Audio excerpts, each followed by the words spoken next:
In this video, we're going to be comparing the Audient iD4 and the iD14 to help you decide which of these interfaces you should consider for your home studio. First, let's talk about the price. The iD4 currently retails for around $199, while the iD14 retails for $299. In the box, you'll get each respective interface, a USB-C cable, and an instruction manual so you can download the ID Mixer software and get some free plugins. Next, let's have a look at the design. Both interfaces have a metal construction which feel very sturdy. None of the knobs have any give to them, so it's definitely the type of gear that's gonna last you for a very long time. And they have small form factors, which means they won't take up a lot of space on your desk and are extremely portable. Going over the specs and features, the Audient iD4 has one XLR input for your microphone, one JFET instrument input for your electric guitar and bass, dual headphone outputs in case you misplace your adapter. You can also connect up to one pair of studio monitors, and on top of the interface, it gives you a monitor mix knob, which is going to let you blend the signal coming from your inputs as well as your computer's internal audio. On the other hand, the Audient iD14 has two XLR inputs, allowing you to record with multiple microphones at once, one JFET instrument input, dual headphone outputs, and the ability to create custom headphone mixes. You can also connect up to two pairs of studio monitors for reference mixing, and it includes an optical input which will allow you to expand the number of channels on this interface. But with so many options to choose from, what makes Audient interfaces special? The simple answer is their analog style preamps, which are based on the Audient ASP8024 console, which is very expensive, so it's really nice to know that you're getting that type of sound quality even at a much lower price point. So now let's do some audio tests so you can hear the preamps on these interfaces.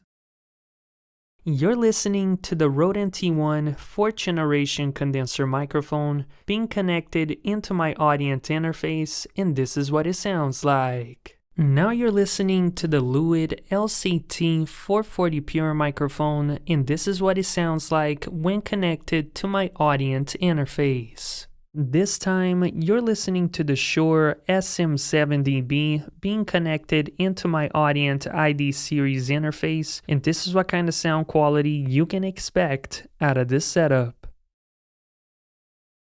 It's true that all that you know is all that you are.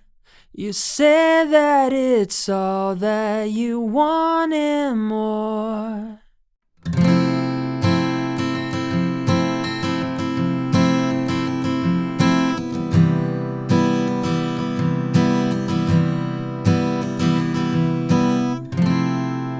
So what are my overall thoughts and who would I recommend each interface to? Before I share them with you, if you enjoy reviews like this one, then don't forget to leave a like and subscribe to the channel. First, I just want to say that when it comes to sound quality, there's absolutely no difference between these interfaces because they share the same exact preamps. So whether you buy the iD4, iD14, iD24, or their flagship model, the iD44, there will be no audible difference between them. The price difference and what you're paying for really comes down to the number of channels and additional features of each interface. With all that being said, here are my recommendations. If you're a solo creator, meaning you're only planning to record yourself, maybe you're an independent artist, a content creator, or a voice actor, and you don't need more than one microphone input, then I recommend saving your money and going with the Audient iD4. This way, you're still gonna get excellent sound quality, but for that $100 price difference, you'll also be able to invest in another piece of gear for your studio. However, if you plan to record multiple audio sources by using two microphones, maybe you're a musician and you want to use one mic to record your voice and another one to mic your acoustic guitar, or maybe you're a podcaster and you plan to have a guest come over at your studio, then I recommend investing your money and going with the Audient iD14. Overall, this interface this is going to give you much more flexibility in your studio because not only can you connect up to 2 microphones, you can also create custom headphone mixes for you and a guest. And thanks to its optical input, all you need to do is buy an 8-channel rack, and that's going to give you a total of 10 channels to work with, which is perfect if you plan to record a full band or mic an entire drum kit. If you want to buy one of these interfaces, the links are down in the description below. And if you want to compare them to my favorite Lewitt interfaces, then make sure to click on this video.